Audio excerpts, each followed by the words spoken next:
and welcome to the SciFirst MovieTalk episode.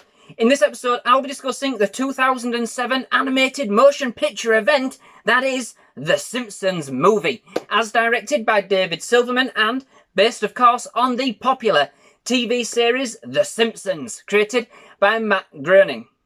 Yeah, Groening. I can never say his name, no more so than anybody else's. So, for me, I have been a fan of The Simpsons for as long as I can remember. And so, when I heard that there was going to be a film back in 2007 to spin out from that series, I was both excited and apprehensive. Excited as I had, I'd heard that there'd been talk of such a movie for absolutely ages before, they were kind of putting pen to paper, so to speak. It was tipped to be the movie event of the year. No, the century. To see The Simpsons on the big screen, this family and their antics that I had grown up with in a feature all of their own was going to be a historical moment for me, But I was apprehensive too, TV show spin-off movies, they're not always all they have been kind of hyped to be.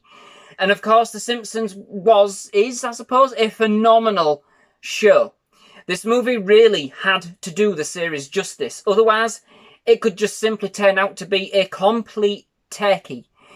I'm going to be honest and say that back when I did actually watch this movie the very first time, I was in fact disappointed. I'm not going to lie. I left the cinema feeling unsatisfied and unfulfilled. I really did. And to me, it felt like the movie was kind of missing something and just felt like most of it was filler. That's just how I was. And to me, they'd always kind of crammed so much into that 20-minute episode runtime that I was expecting to just be this film to be simply non-stop mayhem. And that isn't what I felt I actually got. But I must say that the more I have watched the film, and the series in general, don't get me wrong, the more the movie has actually grown on me. Is it as good as the series in its heyday? Well, no. My apprehensions about the film still remain. But it is absolutely hilarious and very nostalgic. It is certainly great to see The Simpsons feature in a movie on the big screen. And indeed, no, the film may not be everything that I had hoped for, but it is far, far, far, far from being a turkey, The film sees the town of Springfield on the edge of environmental catastrophe. Springfield Lake is heavily polluted and something must be done before it's too late. So then steps up Lisa Simpson, as voiced, again, as she always is, by Yeardley Smith, who, along with the new kid on the block, Colin, as voiced by Tress MacNeille, with whom Lisa is totally smitten, they proceed to get the townsfolk to clean up their act, and indeed the lake. Well, that is apart from one person, and of course, yes, you guessed it, Homer Simpson, as voiced by Dan Castellaneta. Homer proceeds to befriend a pig, as you do, which results in some superbly hilarious sketches, and dumps the resultant mess, if you like, into a silo, which he then proceeds to dump mindlessly into Springfield Lake after not being willing to wait in the queue for the local waste centre. Now, I know what that feels like, but you still wait, Homer, This tips the lake over the edge, and quickly Springfield becomes the most polluted town in the US. The government placed the whole of Springfield in a giant dome, cut off from the rest of the land. As usual, an angry mob forms, intent on seeking revenge on Homer, but the family find a way to escape through a sinkhole found by Maggie and move to Alaska for a fresh start. However, the government, headed by EPA Chief Russ Cargill, as voiced by Albert Brooks, then plan on wiping Springfield from the map altogether, killing everybody in the dome and forming the new Grand Canyon, the Grand Canyon 2. Just, if you're bored of the original one, in the process. It is then up to the Simpsons, Homer, Marge as voiced by Julie Kavner, Lisa, Bart as voiced by, and of course not forgetting, who's Bart voiced by? Messed up a little bit there, but Bart voiced by Nancy Cartwright, that's it. And of course, not forgetting little Maggie to save the people of Springfield and regain their place as America's most dysfunctional yet lovable family. So, yes, after multiple viewings, I've come to absolutely love this movie. It is undoubtedly absolutely hilarious, you know, and filled with a ton of references to the TV show itself. The characters of Springfield and plenty of Bart and Homer hijinks, which we have all come to expect as basically a staple of the series. But that still doesn't stop me from having misgivings about the movie. You know, it's not often I do this, but which I think, personally, the movie tries to go too big. I think a far simpler and more involved plot would have worked better for me, all told. There's always that kind of expectation that films of TV series have to kind of have far-out plots and over-the-top ideas to justify them being a film in the first place. And that is just simply not true.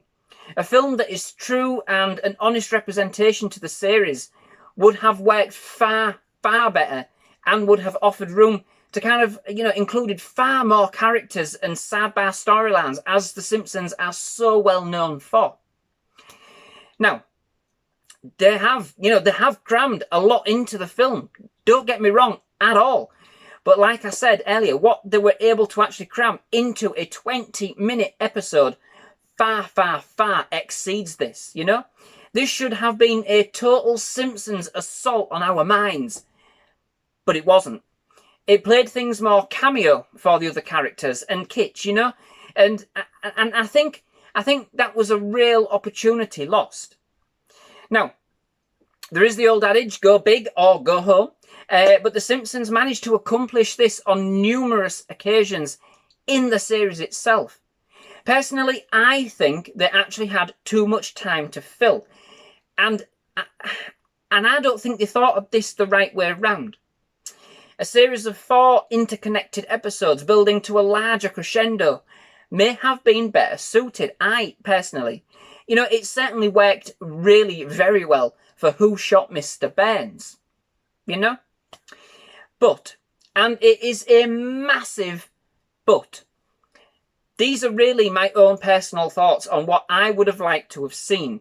The movie is still absolutely fantastic fun, and I believe it really does have lots of the same touches that the TV series has, you know, throughout, and that you can actually appreciate on multiple viewings. And I think that's why my appreciation has grown over time to that extent.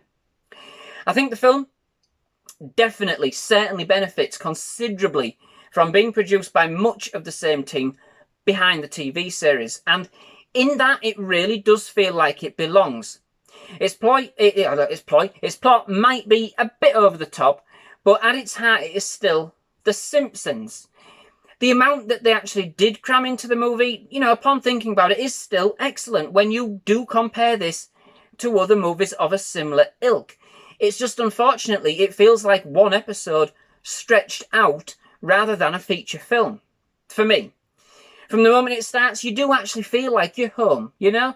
And that you can only speak volumes to the love, the care and the attention that has gone into making sure this film does resonate with just not only hard and fast fans of the series, but also to newcomers, you know, experiencing the antics of this family for the first time.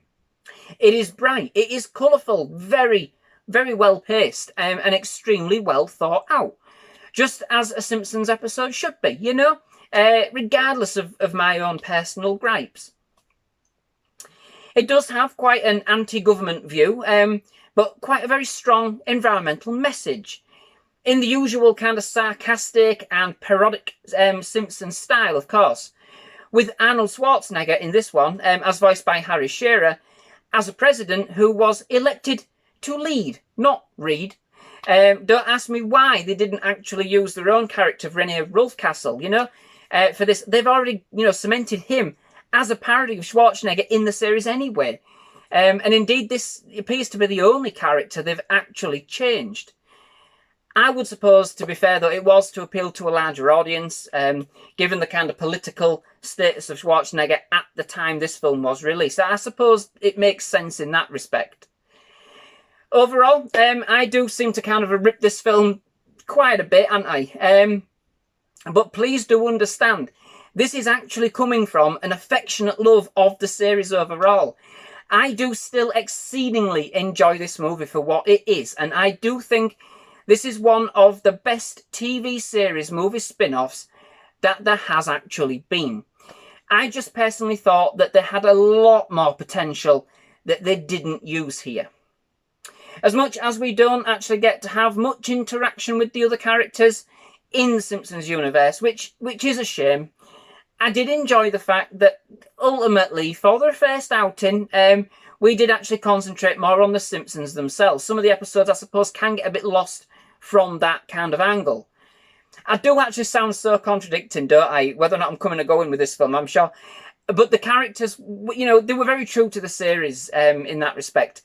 This indeed was The Simpsons. You know, it was The Simpsons. And the whole family had a fairly equal billing for the most part in their own kind of unique ways.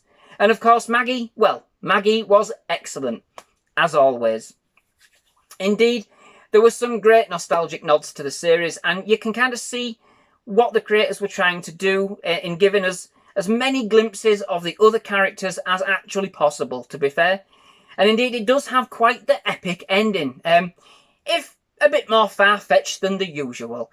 But Homer and Bart, they do actually manage to finally jump Springfield Gorge. Well, sort of. And of course, you know, who doesn't love Spider-Pig and Harry Plopper? So, that brings me to the end of this episode. Many thanks for watching. I do hope you've enjoyed it. If you have, please leave a like. Please do hit that subscribe button for more movie reviews, trailer reactions, and other movie-related content. We have absolutely loved having you here at SciFirst MovieTalk. We would definitely love to have you back. But most of all, thank you very much for watching. Goodbye.